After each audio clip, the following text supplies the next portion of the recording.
Fala pessoal, esse mês o canal completa 3 anos de existência e para comemorar, nada melhor do que conhecer os melhores processamentos de alimentos que vimos por aqui. Então, pega uma pipoquinha que tem muito processo interessante. Bora lá!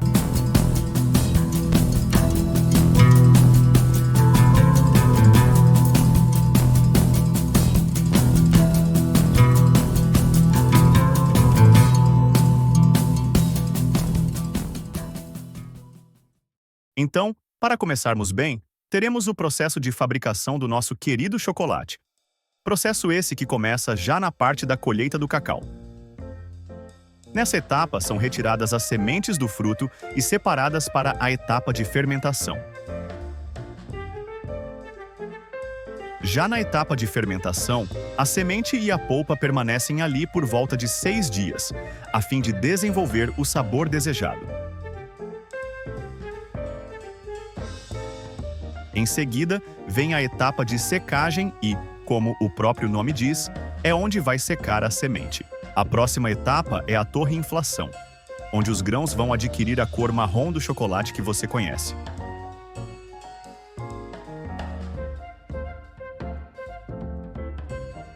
Na etapa seguinte, é onde se obtém o licor de cacau, através das moagens da semente aqui. A massa obtida é utilizada para diferentes tipos de chocolate.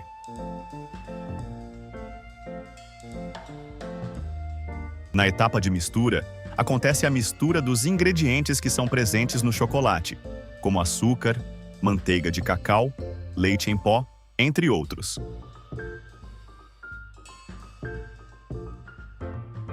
Na conchagem, é onde acontece o toque final, o refino do chocolate.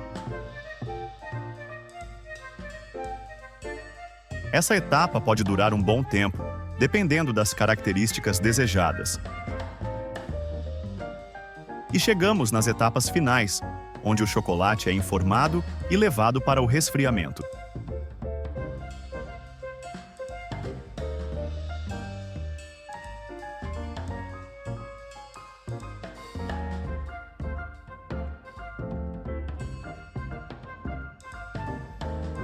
Por fim, é embalado e, assim, finalmente pronto para chegar até você. Esse foi o processo de produção do chocolate. O que achou? E bora para o nosso próximo processo. Esse foi um dos que vocês mais gostaram de ver e bora rever o processamento da linguiça tipo calabresa. O processamento da linguiça começa lá na seção de cortes. É dali que vem a matéria-prima da nossa linguiça, a carne do suíno e o toucinho. A próxima etapa é a mistura das matérias-primas, onde se forma uma massa, resultando em um produto macio e moído. Essa massa traz uma textura única, apresentando uma parte mais pastosa e outra mais firme. Agora, na parte da emoção, que nada mais é do que uma mistura homogênea dos ingredientes para diminuir suas partículas e resultar em uma pasta fina. Aqui, essa mistura é resfriada e adicionada de carne mecanicamente separada, que é a carne separada dos ossos de aves ou suínos que vão junto da emulsão. Quanto mais vezes passa esse processo de emulsão, melhor fica a textura da massa. Nessa etapa também acontece a mistura dos outros aditivos. Após a cura, é hora de encher a tripa e dar forma à linguiça.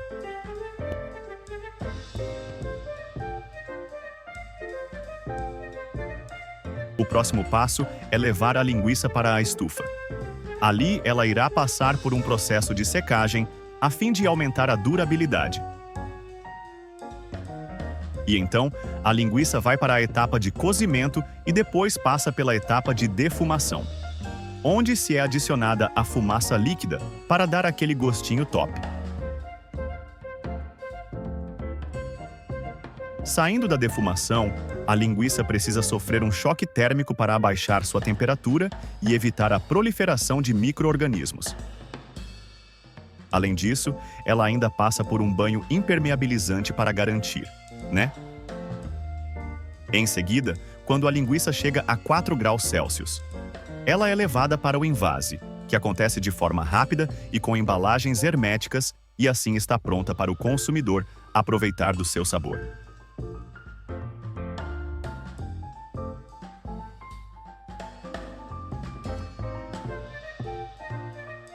E vamos para o nosso próximo processo.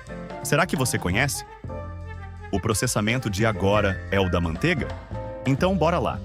A produção da manteiga começa na obtenção do creme através do desnato, que pode ser feito de forma natural ou mecânica. Na forma natural, o leite é deixado em repouso por várias horas, até a separação natural da nata, o que leva um bom tempo. Já na forma mecânica, o processo é mais rápido e mais seguro, sendo feito por desnatadeira ou centrífuga, trabalhando em uma temperatura de 32 a 36 graus Celsius.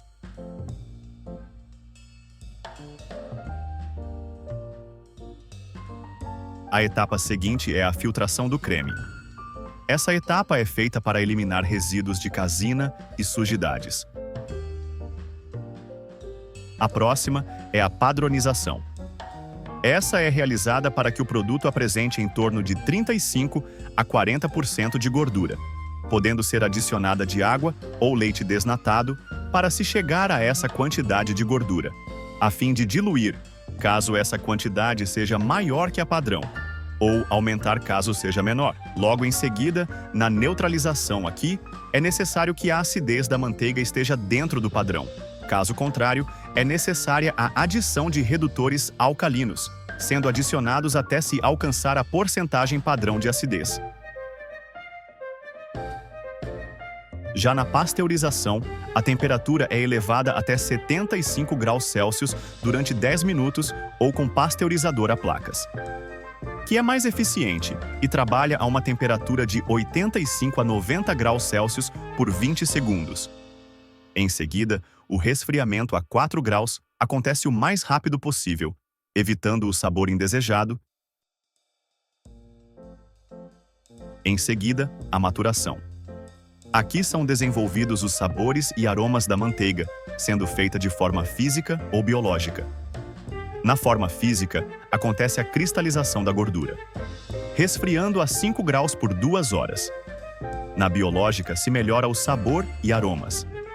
Essa etapa ocorre a 20 graus Celsius, sendo adicionados ácido lático e durando de 15 a 20 horas, indo para a etapa de batedura, onde o creme já resfriado tem como principal objetivo transformar o creme em manteiga com a mistura água em óleo, estabilizando a emulsão.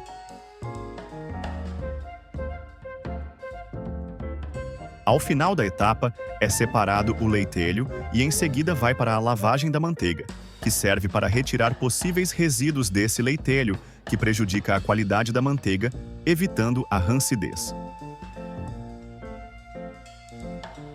A etapa da salga é opcional, dependendo do tipo da manteiga. Na mixagem, os grãos de manteiga são amassados até formarem uma massa homogênea, retirando grande parte da água, e ao final dessa etapa, acontece a embalagem e assim estando pronta a manteiga para o comércio. E agora vamos para o próximo processamento. Visto que o processamento de frutas e vegetais consiste em um processo parecido, aqui está um compilado com os melhores processamentos desses orgânicos. Para começar bem, vamos falar sobre o amendoim. O momento perfeito para a colheita é quando as plantas atingem a maturidade. Para colher, máquinas especiais arrancam as plantas inteiras do solo, separando as vagens. O que sobra é depositado no campo como palha. Após isso, as vagens são deixadas para secar por alguns dias, diminuindo a umidade e evitando fungos.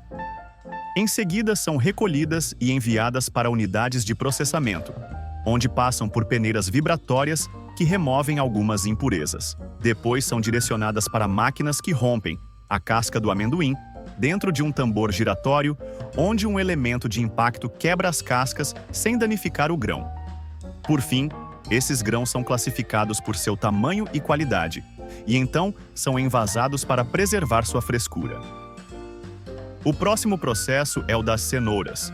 As sementes são semeadas em linhas espaçadas para facilitar a colheita. A colheita das cenouras geralmente ocorre entre 3 e 4 meses após o plantio, quando as raízes atingem o tamanho desejado. São utilizadas máquinas colheitadeiras com lâminas especiais para a colheita sem danos.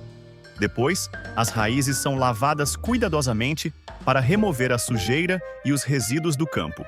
Então são selecionadas e classificadas de acordo com o seu tamanho e qualidade. As que não estão nos padrões são movidas para outras destinações. Por fim, as cenouras são embaladas em bandejas ou sacos de plásticos que oferecem proteção e conveniência aos consumidores. O cultivo da banana começa pela escolha da área de plantio e preparação do solo. As bananeiras preferem solos profundos e ricos em nutrientes. Antes do cultivo, o solo é adubado e arado.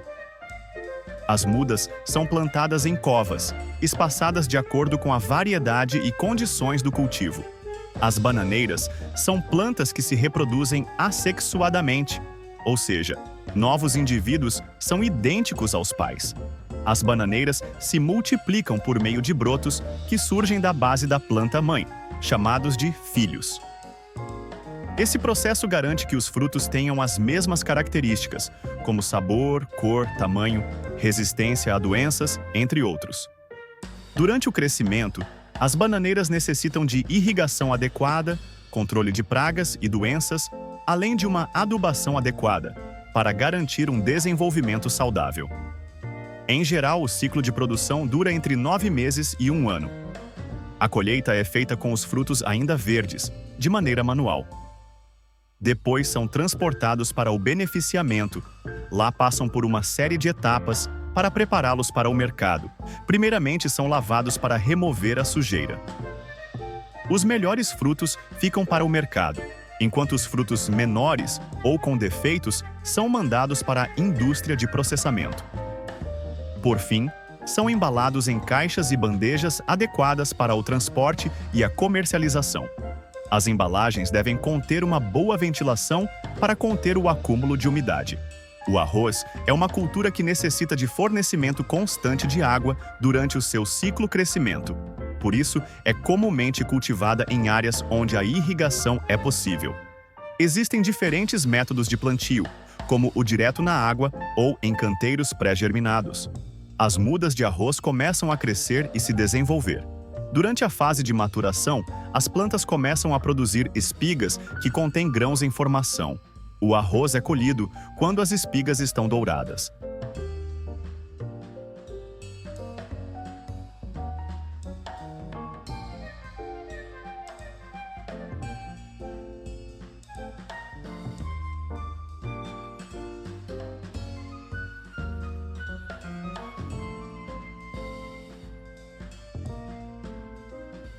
Após a colheita, os grãos são levados para as centrais de recepção, onde têm suas cascas removidas, são lavados e secados. Após isso, são ensacados para transporte e para a venda. Agora vamos falar sobre a batata. O cultivo da batata começa com a preparação do solo. As batatas são plantadas a partir de tubérculos. A colheita ocorre cerca de 2 ou 3 meses após o plantio. Dependendo da variedade, as batatas são colhidas manualmente ou através de máquinas, que as guardam em caixas.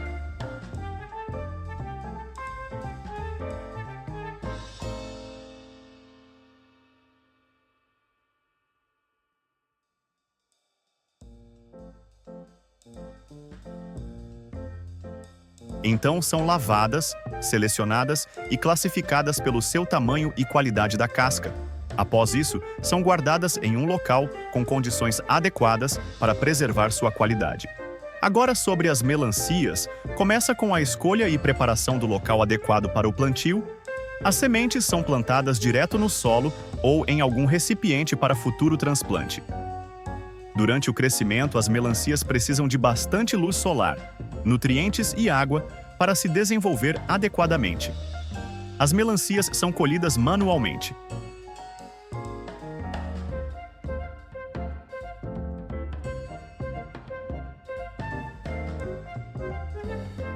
Então são transportadas para o local de beneficiamento, Nessa etapa são levadas, selecionadas e classificadas.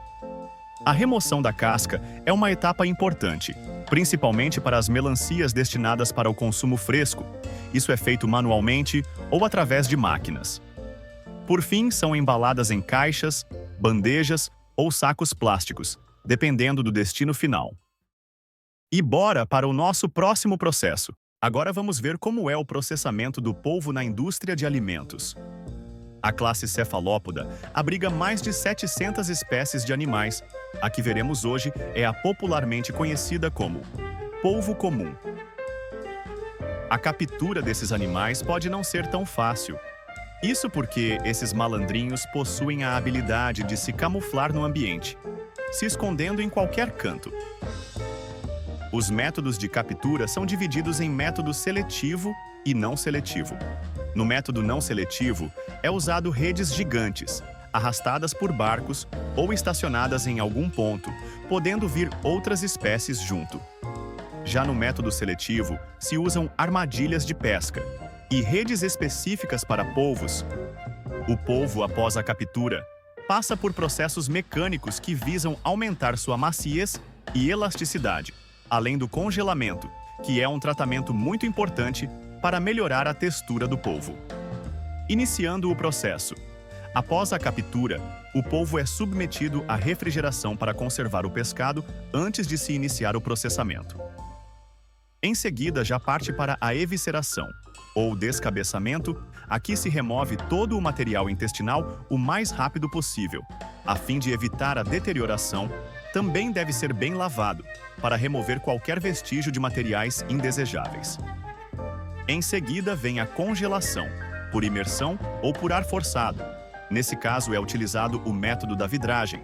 Esse método é utilizado para evitar a desidratação superficial dos tecidos, retardar o ranço e diminuir a desnaturação proteica. Em seguida, vem o envase. Aqui, para evitar a desidratação, é recomendado o uso de embalagens impermeáveis, seladas a vácuo ou sob atmosfera inerte. Na própria indústria, também pode ser feito o processo de cozimento do polvo, sendo por imersão em água fervente ou em vapor, variando o tempo de cozimento de 30 a 60 minutos. Agora vamos para o último processamento do nosso compilado. Então já deixa o like e bora lá para o processamento de bacalhau. O bacalhau é um dos peixes de água fria mais conhecidos, e o processo de salga dele é uma prática milenar. Do bacalhau se aproveita tudo: sua carne, seja ela fresca, defumada, salgada ou seca, do seu fígado se extrai óleo e de sua bexiga se faz cola. O processamento do bacalhau começa logo após a sua captura, onde o peixe é aberto longitudinalmente, sendo removidos 2/3 da espinha dorsal por meio mecânico, e depois lavado para serem removidos todos os restos de sangue e víscera. Após a lavagem, o peixe é colocado sobreposto em tinas com sal, formando uma pilha homogênea, e depois de retirado da tinas, o bacalhau é colocado sobre pallets peixe a peixe, para que o peixe que estava embaixo passe para cima e vice-versa. Ali permanece por pelo menos um mês. Este tempo em sal garante uma cura ótima e uniforme, conferindo ao peixe sabor e a textura tradicionais do bacalhau. Já na secagem artificial, o peixe é colocado em tabuleiros que entram no túnel de secagem, onde permanece entre 36 a 120 horas, dependendo do seu tamanho e espessura. Esta operação é várias vezes intercaladas por períodos de repouso durante os quais o peixe volta a ser empilhado sobre pallets. Este processo é fundamental para estabilizar o nível de umidade no peixe e conseguir assim uma secagem homogênea, com teor de umidade permitido por lei igual ou inferior a 47%. Na secagem natural, o peixe é exposto ao vento e ao sol, sendo estendido de manhã e recolhido ao fim do dia. Este processo é repetido até o peixe chegar à umidade permitida. Assim, ao final do processo, o bacalhau está salgado, pois o sal penetra em todo o peixe e, ao mesmo tempo, tira a água livre presente no peixe, aumentando seu tempo de prateleira. E esse foi o nosso compilado de melhores processamento de alimentos vistos no canal até agora.